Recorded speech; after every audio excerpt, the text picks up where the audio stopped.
A low growl purred from Lynn's lips. A growl? The stump of her severed finger throbbed, spurting blood.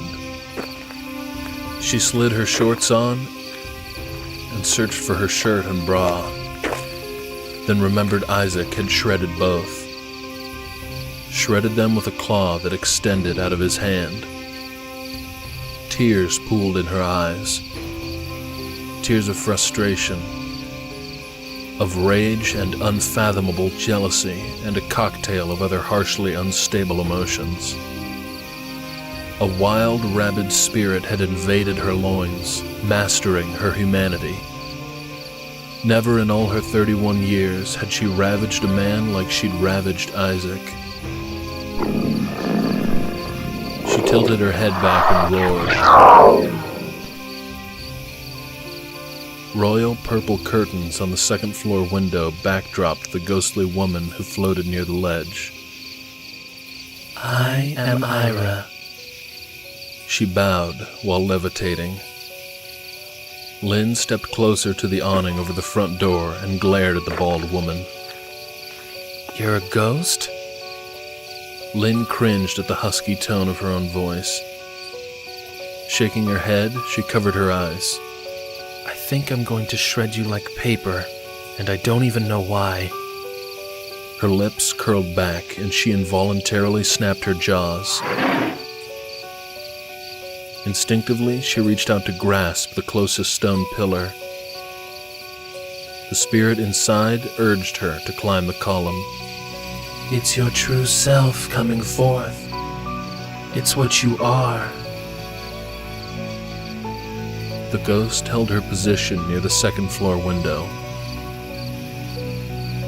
This isn't what I am. For God's sake, I'm a 4th grade music teacher. I hate you. The nub of her missing finger twitched and bled. Blood speckled her hair. Come down here, you phantom whore. She slapped a hand over her mouth. Had she really said that? Geminus females are legendary for their ferocious nature. None in all the universes dare cross one, especially one who has found their mate. The most aggressive beings in all existence. But I am Isaac's servant, and not a threat to you. A soured tangle of anxiety and anger twisted inside Lynn's gut. Geminus? Mate? Confusion overwhelmed her. A sharp nail drove outward from her abdomen, causing her to groan and clutch her stomach. I think I'm starving, she wheezed, bending over. You need to feed, mistress. Refrain from shredding me like paper, and I will serve you. A coy, almost childlike expression on Ira's face made hating her difficult, but not impossible. Lynn straightened, held her head high. Can a ghost even be shredded? A Geminus can rip my corporeal and incorporeal body from the mortal realms. How exactly do you serve Isaac dressed in, well, nothing? Ira floated to the ground, glancing down at herself as if she'd forgotten she was buck naked. She tittered, covering her mouth. My apologies, mistress. A frail black robe materialized, covering her from neck to foot. She waved Lynn on. This is your new home, mistress.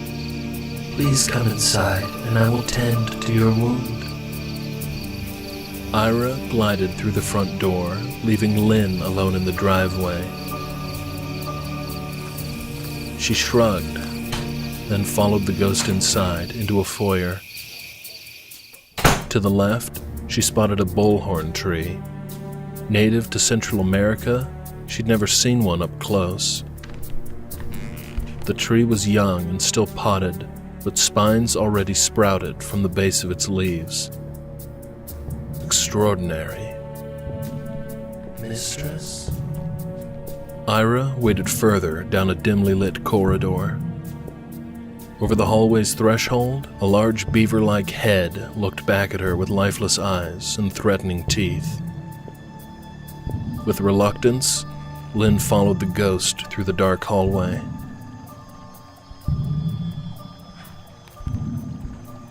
The fragrance of frankincense and myrrh captivated her. The same scents she recalled from the garden she'd envisioned earlier that day. The mansion held both a classic and contemporary styling. A chandelier that probably cost more than her 3-bedroom home hung low over a long dining table. A marble fountain churned sparkling clean water. She could smell its purity. The absence of pollution. How she could smell it, she had no clue. Ignoring the instinct to lean forward and lap at the unpolluted trickling water, she panned the vast entryway and living area. As large and luxurious as this place appeared, the walls threatened to collapse in on her. The hallway gave way to a formal dining room with an exquisite wood table. Lynn paced the length of the table. The walls mocked her. They may as well have been bamboo bars. The room, a makeshift cage.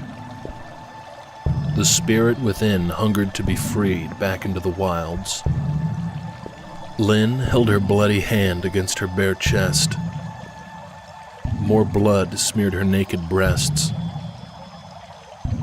The ceiling was 2 stories high, yet it felt more suffocating than a coffin. She lifted her hands over her head, readying to catch the falling lid that would surely seal her into an eternally dark tomb. It's the metamorphosis warping your sense of reality. She led Lynn through a living area, big enough to park 3 vehicles. This is unbelievable. None of this can be real. That man drugged me. He kidnapped me, and you're his accomplice. You two are sickos like the people from those true crime shows. Ira whirled around in midair. Her black robe blossomed into a southern belle dress, but remained black as coal. The ghost whirled again, and the dress shriveled into a petite skirt and tight top before the robe returned. Then Ira melted through the table, only to materialize next to Lynn. Mistress, I'm afraid this is all very, very real. You are Geminus. Soon, very soon, the metamorphosis will awaken the hidden beast hibernating within your soul, where it has been since the day your Geminus twin parents conceived you. Geminus twin parents? So her mother was a Geminus twin? And what the hell is a Geminus twin? A sudden fever gripped her entire body. Her skin felt aflame. Lynn lunged at Ira. She tossed the phantom bitch through the wall. Lynn tore open the glass doors that led outside and stepped onto the flagstone patio. An expansive courtyard surrounded her. Ira floated toward Lynn. Lifting a black silk robe from an iron hook on the brick wall, she held it out. Lynn snatched the robe from Ira, and the ghost floated off. Lynn tied the robe's cloth sash around her waist, while blood from her severed fingers stained the soft fabric. She glanced at the wide-open and dark sky.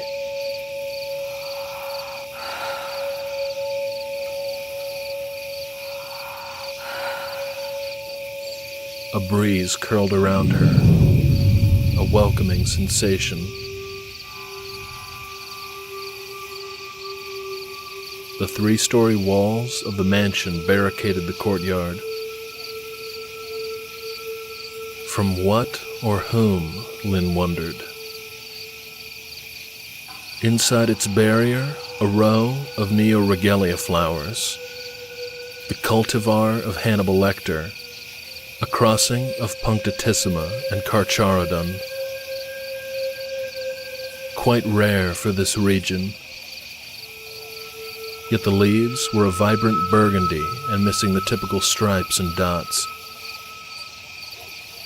She slid the long, shiny leaf between 2 fingers. Beautiful. Master is a lover of tropical plants. The Neoregelia is one of his favorites. He says it reminds him of his home, a spectacular jungle-covered world. Lynn inhaled the flower's exotic fragrance. Despite her chosen career as an elementary school teacher, horticulture had been her first true love. Ever since she was a little girl, the plants, flowers, vines, and trees had called to her, a fascination that thrived deep inside her core. Her mother supported her interest in the local flora, always decorating her room with exotic plants. Lynn watched as Ira neared a large marble fountain, beholding statues carved to depict 3 of the same creature. A seductive woman with large bat-like wings. Another was of her squatting, her palms flat on the ground between her bent legs, as if about to take flight. The third captured the frightening woman in mid-flight, with a giant scorpion draped along her back, its curled tail appearing to belong to both arachnid and woman. Lynn tilted her head in the direction of the western sky. Something beckoned. 2 stars glimmered brightest. Divinity filled her body and soul like she had drank the world's most wholesome ambrosia. What's happening to me? You are maturing, mistress. The Geminus inside of you is awakening. What's this Geminus you keep talking about? Ira's slim lips formed a gentle smile. It is no great surprise you don't know your origins. Geminus offspring are always scattered across the stars and hidden from other adult Geminus, including their own parents. For like many animals of this world, they will cannibalize their own young out of territorial preservation. I'm not a Geminus. I was not scattered across the stars, and my parents did not give me up. I was born right here in Texas, by my mother. And what of your father? My mother raised me alone. Blood gushed from her clenched hand and splashed onto a granite stepping stone. Saliva filled her mouth. She longed to lap the blood like a house cat would milk. She was not your mother. She was... You know nothing about me or my mother. How can you say such a thing? Lynn hissed, like a hormonal alley cat. Because, after the fusing, Geminus cannot survive without their mate. Separation would mean certain death. Your Geminus parents gave you to a surrogate mother so that you would have the chance to mature and that a mate would claim you. Ira glided across the courtyard like a dainty string of silk. She tugged on Lynn's arm, urging her toward the fountain. Get away! Don't touch me! Ira clasped a strong hand around Lynn's wrist. What are you doing? Lynn tried to pull away, but Ira possessed uncanny strength for a dainty string of silk. Icy water rolled off one of the statue's wings. The liquid cauterized Lynn's wound, sending sharp tingles through her hand and up her arm. Lynn examined the stub. The blood, severed skin, and bone gone. Erased. It doesn't hurt anymore. Lynn stared at the missing digit, but could not even see a hairline scar. I'm here to serve. Ira bowed. I will fetch you food. Wait.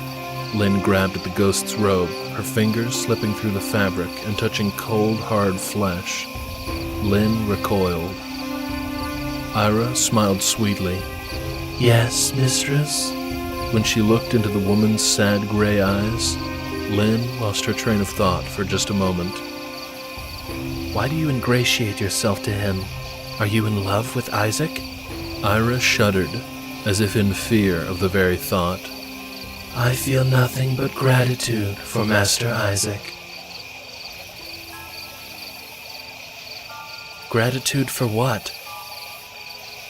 Ira whirled and floated toward the edge of the courtyard. I became with child and was unpromised and unwed.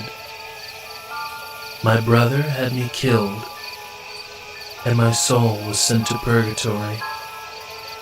Lynn stared at the back of Ira's pale scalp.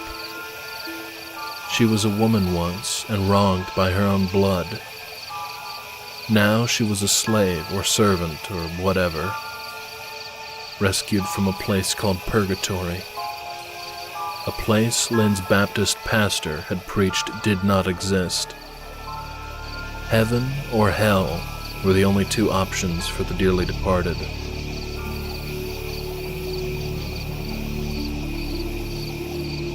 Yesterday, Lynn watched her daughter, whose name she could no longer recall, practice ballet, readying for her recital.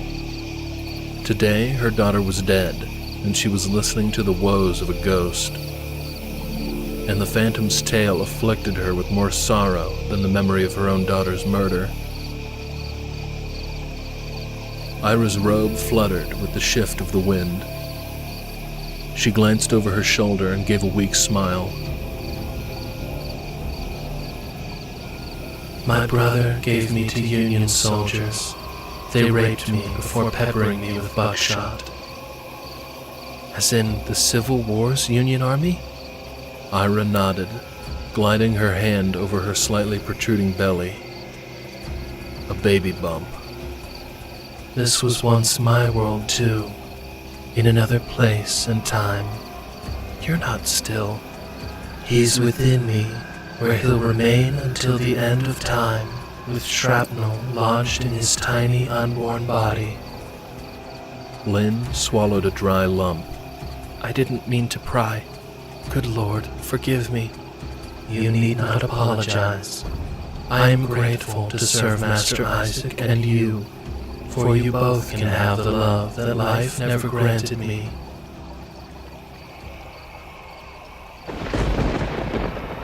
Whiteness blinded Lynn.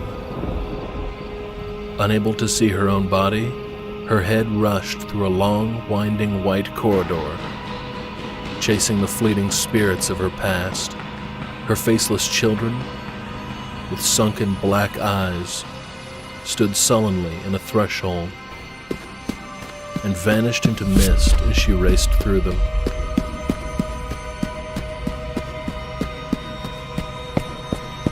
Another white corridor blurred past her peripheral vision. Several ivory doors slammed shut on either side of the hallway. The slow flapping of wings echoed from around the next bend.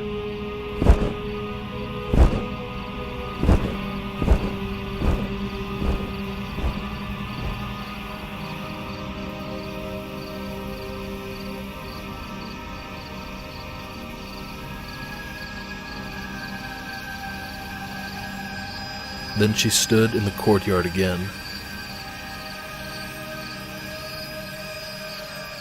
The odor from a wet rat drifted from the edge of the brick wall several yards away. The heels of her hands pressed against her eyes. She felt Ira's cold grasp on her shoulder. Lynn lowered her hands and gazed into the tenderness of a tragic soul. Her first friend in her new life. You are not of this world. You are feeling the proof of it right now. The quicker you submit to your inner beast, the quicker your soul will be at peace. She wanted to be angry, but hunger made her weak. Yet the thought of eating caused nauseating cramps. My family was murdered. My supposed mate has abandoned me without a word of explanation. And now you're saying the woman I thought was my mother isn't who I thought she was. She threw up her hands. And I'm not even human. My whole life has been one big fat lie. Your surrogate mother, I am sure, cared for you deeply, as if you were her own child. Otherwise, your Geminus parents would not have entrusted her with you. So my parents are from another world? And they sent me here to live with an adopted mother? Yes, mistress. It is the safest option to assure the survival of the young. Safest? The more you tell me, the more questions I have. Ira floated toward the fountain. Then let me start from the beginning. The Geminus originated beyond the stars, and beyond the veils of this universe and reality. Galmoria, she waved a hand over the statues, gave birth to the first Geminus twins on a distant moon after mating with multiple beasts. But the Geminus have spread among the universes, for they are the most territorial creature in existence. To protect their offspring, the females are sent to live with surrogate mothers, and the males are sent to harsher worlds, where they will mature into stags like Master Isaac. No two males can inhabit the same world, or they will destroy one another. They will even destroy their own offspring. Lynn hugged the silk robe tighter against her body. Then Isaac came here to find me? To mate with me? There has not been a Geminus mating on this world since Sodom and Gomorrah. You are very fortunate, for the odds of discovering your twin are astronomical. If not to find me, then why did he come here? Isaac returned in search of the one Galmoria calls the Beloved. The Beloved? Jealousy flared inside her. A river of blood flashed in her mind. Her mouth watered. Lynn sat on the base of the cool marble fountain. Why did he abandon me here with you? To go find this beloved one? Before Master Isaac and you can mate, he must dominate Galmoria and prove his seed is worthy of procreation. She is the priestess who must bless the fusing before the two of you can mate, and you can mature into vixenhood, a fully mature Geminus capable of bearing cubs. Isaac must dominate that woman? Lynn gestured with a nod toward the statues. She is not a woman. She was once a demigod and led an army of mighty beings against the forces of God, defeating all the saints and holy warriors of a distant world before claiming it as her own dominion. I don't understand any of that, and I refuse to believe I am the offspring of a demon creature that opposes God. All you need to know is that you belong to Isaac, and he belongs to you, and that he will do all in his power to protect you, and place you high upon the cosmic throne. Me on a throne? How can he promise that, then abandon me with a naked ghost? Hot tears slipped down her face. I need him here, with me, not with her.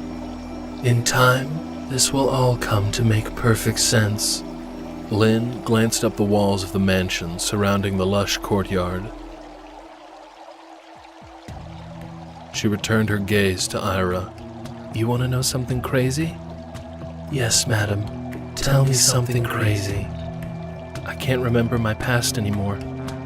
My kids. My husband. All I can think about is Isaac and pleasing him. What kind of monster am I? You are no monster, Mistress Lynn. You are Geminus. This isn't the way it's supposed to be. Love and romance is what fairy tales are made of, not beasts who bite each other's fingers off. Before Isaac, on this plane of earth, did you experience a love? Was it a, as you say, fairy tale? Lynn chewed her lip. My husband was a backstabbing, cheating loser and was never home. Not a fairy tale or love. But this, what's happening to me and Isaac? It's anything but a holy union. I never said any of it was holy. The thought should terrify her, but a warmth tingled in her groin, suggesting anything but revulsion. She desired Isaac, the Geminus beast. Ira wrapped a frail arm around Lynn's shoulder. Are you all right? I'm frigid. Clinically diagnosed 12 years ago with female sexual arousal disorder. I gave up alcohol, smoking, and fatty foods. I talked to a counselor and even prayed with my pastor, but I've never had an orgasm in all my 31 years. Ira smiled. Only Master Isaac can meet your needs. Now that you are together, you will know pleasure. A devious smile tugged at her lips. And know it again and again until you beg for mercy. Lynn's mind flashed back to the feel of his lips on her clit. His hands on her body. The brisk and clean scent of his lust. Pheromones seeping from his body. The orgasm that rocked inside her, begging for release.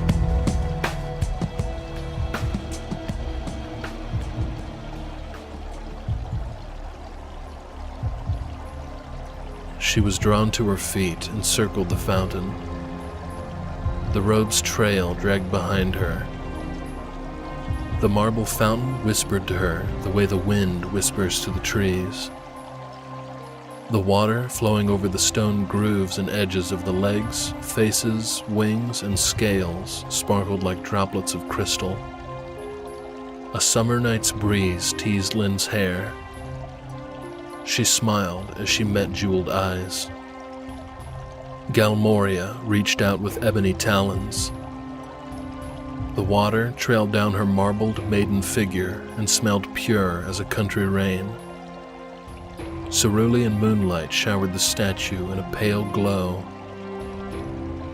She eyed the statue of the demon in a pose like she was taking flight. The behemoth scorpion riding on her back. Glassy yellow eyes and intricately carved carapace regarded her with skepticism.